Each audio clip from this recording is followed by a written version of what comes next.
this episode is about the emptiness, which I also like to call spaciousness, because they're one and the same as far as I'm concerned. And why emptiness, or why even talk about emptiness, is that it is almost like the negative of presence, except that it includes presence. It allows presence to be there. That's what it is. It allows presence to be there, for your sense of presence to be there. It is the quality of feeling the space inside yourself and beginning to see that everything is coming into that space. All these things that you're looking at and you're hearing and you're feeling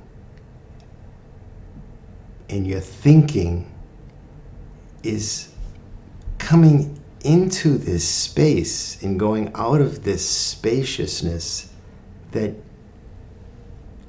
is there. If you just feel it, if I ask you just to kind of close your eyes and feel that spaciousness inside yourself, where everything is arising and falling and arising and falling. And that can even be if you lose yourself in a thought or an emotion. But if you bring yourself back to the spaciousness, you will see that even those things you're losing yourself in are arising and falling in that emptiness, that spaciousness that is always seems to be there. Never goes away. It's otherwise one does not have any arising or falling. You begin to actually perceive that. This sense arose in me through using a technique of witnessing everything that I was seeing, hearing, touching, feeling, and thinking, and not thinking. So the quality within this technique was simply to be the witness of whatever was arising and falling, moment to moment. And in many ways, it's similar and actually actually identical to presence. If you're truly in presence, you're seeing things come in. You're seeing the flowers, and then you're looking out. And if you're just looking out, I see the mountains, I see the trees, and then I can see Simon and Angeli, and if it's just a flow, it's all coming into this spaciousness and out of it at the same time. So through this witnessing, there was a sense that I did not have. This is going to sound strange, but as I witnessed more and more, I realized I did not have to get stuck anywhere. Even when I got stuck somewhere, I couldn't get stuck somewhere because the witnessing was always happening. Always happening. Always happening. And so the only thing that would happen, though, is if I did get stuck somewhere, I realized I was no longer witnessing. So I would just simply come back to it. And that technique was extremely helpful. And also that technique helped me enter into this sense of spaciousness that I'm talking about. And and feeling that spaciousness, just feeling that spaciousness, is a very beautiful and freeing and expansive feeling. Can't say it any other way. And it's always there. And I suggests that this is another way of just entering into this space that is there always with you, with everyone, with everything. So that word emptiness has a lot of meaning for me, and I believe it has a lot of sense in the very existence that we live in. Because if you look outside, you'll see that everything that you see, you hear, you touch, is happening in space. Basically, space is everywhere. And anything that happens in it. And it is just passively there, allowing all this to come in and out and be and not be, whatever. And that space, or we would say that sense of emptiness, and it's not a kind of negative emptiness, it's not like there's nothing there, it's like the place that allows everything to be, rather than seeing it as just a blank nothing. That is in a very immensely expansive space. You can just see it, look at space itself, take a look in a telescope and go out into a night sky and see how immensely spacious this is, so that everything you can see has a highlight. It's highlighted for you. Otherwise, you wouldn't see anything. So that's the technique, and also the sense of what I wanted to share here with you. It's the feeling of just simply allowing yourself to be the witness to everything that comes in you, that you see, you hear, you touch, so forth. But you also feel and you also think. Simon was saying that he couldn't use that technique of watching the mind, and that is one of the major techniques that I do. It's not because, but I can understand how it can drive one crazy, because if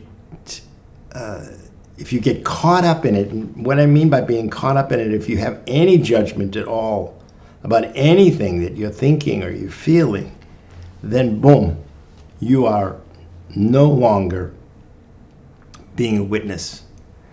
But if you simply witness these thoughts as if you're on a train and you see the landscape going by you, just by you, then even there you can not necessarily get caught up in judgment, and then once again you are just simply in the openness. So I found that to be very helpful. Maybe some of you would be helped by using that technique as well. Beautiful.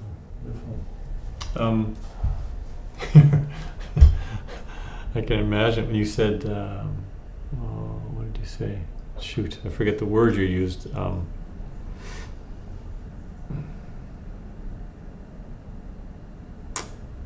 You used a particular word, and I can't find it right now. But basically, when you get caught into something, and then when you come back to this emptiness, this space that everything exists within, then even that stuck. Oh, it was stuck. That's what it was. Even that stuckness is existing within that emptiness. Well, you see it. To start to see that, yes, even because you come back to the witness, you just keep coming back to the witness, and so you begin to start to see that. Right. It's like a moment. It's probably not so dissimilar from when you play a game. Like tennis or basketball or football. You practice something over and over and over again, and so you're practicing it and you're practicing it, and all of a sudden, somehow, boom, you almost like know it. It's like there. It's right there, Yes. and you're not thinking about it. It's just it's almost like you practiced it enough that Yep. now it becomes something else. It becomes like a complete understanding that just Yeah. Yeah, exactly. Yeah. Same, very, very similar. Very similar. I would agree. Yeah. It's like I think what happens for most people is that first of all they don't even go and do the exercise of practicing Right. something like this, or probably most people wouldn't practice tennis or basketball enough to do this. But if you do practice this and you just keep practicing it, then it will happen. You begin to start to see more clearly some of the things I think we're talking about here, and not to allow yourself to get too frustrated if it's not happening in some sort of time frame that you feel like it should be happening in. And I think we all get into that. I definitely get into that at times too. It's just like, but that's one of the pitfalls. It's like, oh wow, it's not happening. No, just keep practicing it, and one day that practice will just be the talent itself. Yeah. Yeah. Yeah.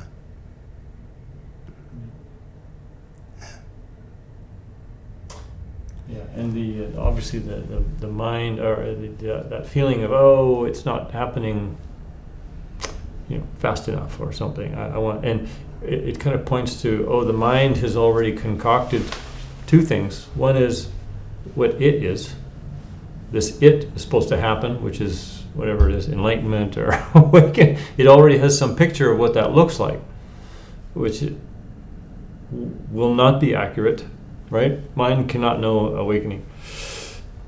And then the second part is the time. It's like, it should be happening according to my mind in this time frame. And we've that time frame has elapsed, and now I'm frustrated. It's nothing wrong with it. It's completely human and normal, but it's mind again, and we've slipped into some commentary about your practice of noticing the emptiness. Right. Yeah. Right. All the mystics have said it's definitely beyond mind. That's very difficult to be able to understand with your mind. Yeah. Something beyond mind. No. But once you get a glimpse of it, then it's like, what? Yeah. Oh, wow. That's because we've forgotten who we are. That's the main problem. Literally. Literally. We think we're people, right? We think we're a body, brain, mind. Well, something. We think we're something. Something. Yeah. Right. In particular. Yeah. That's separate from other things. Yeah. And we're both here to say that is not true. No. And all the teachers No. who are alive or dead say the same thing. That's not what you are. No.